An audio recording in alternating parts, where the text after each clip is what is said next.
Hello, my name is Kgothatso Mokgele, and I am a student at the Wits School of Governance, the University of Witwatersrand. And in this video, I introduce my article titled Waiting to Transition, Women Organizing Temporary Belonging and Deferred Urban Citizenship in Marikana. So the article examines women organizing in Marikana, a mining settlement in South Africa in the Northwest Province. Marikana is often remembered through the massacre of 2012, mine worker struggles, police violence, and the unfinished politics of housing and labor.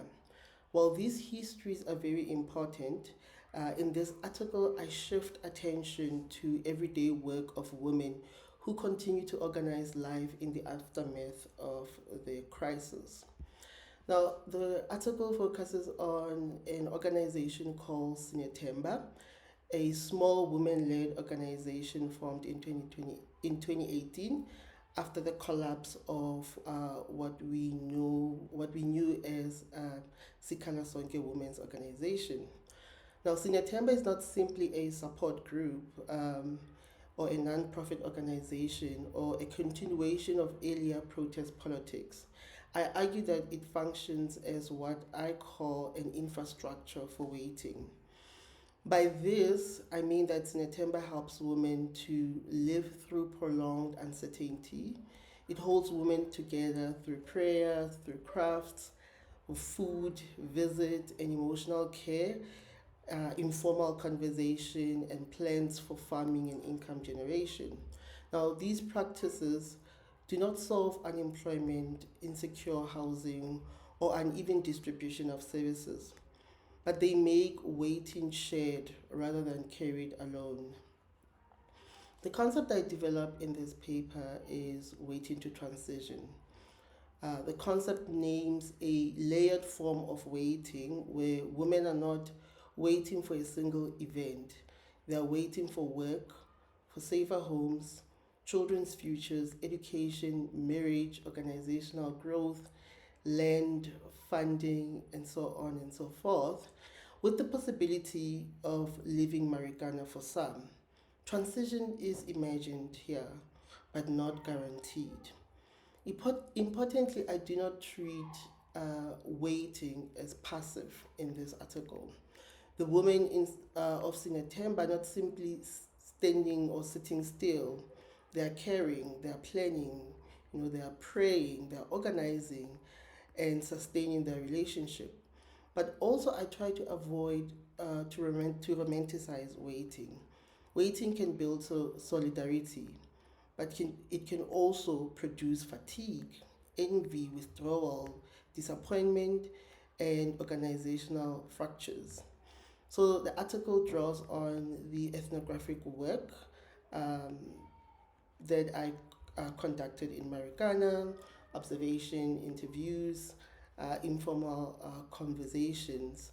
Methodologically, I employ Ubuntu and feminist ethics um, as as philosophies that really guide me as an individual, as a researcher, but also my approach to writing about the women of Marikana.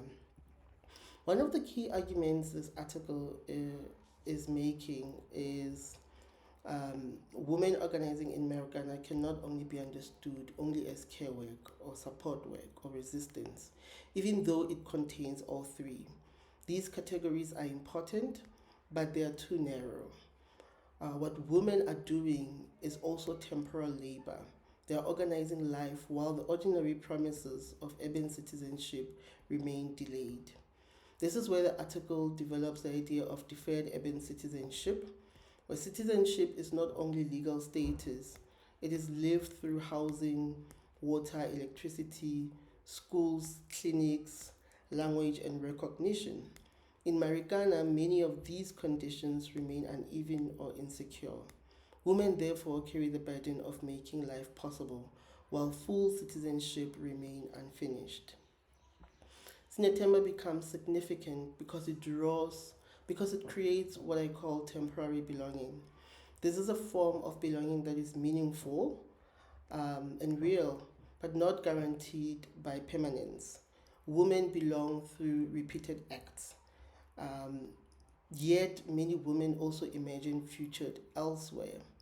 They may want to study or find work or get married or build homes where they're from, or leave even Marikana. Temporary belonging, therefore, does not cancel movement. It makes waiting a movement that is bearable. The article also pays attention to contradiction. Sinyatem is a place of care, but also of fatigue. It is a place of hope, but also of disappointment. It creates solidarity, but is also affected by poverty and the pressure for quick income. Some women stay, others leave, some return in uneven ways.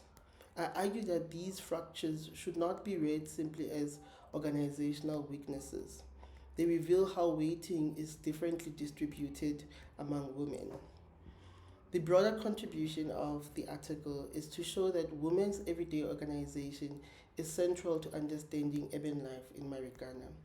The unfinished promised citizenship becomes visible not only through the absence of infrastructure, but also through the labor women perform to compensate for the absence. In conclusion, Waiting to Transition offers a language for understanding women's organizing as political labor. Sinyatemba does not resolve the crisis of Marikana. It does not provide housing, electricity, jobs, or secure land, but it does something politically significant.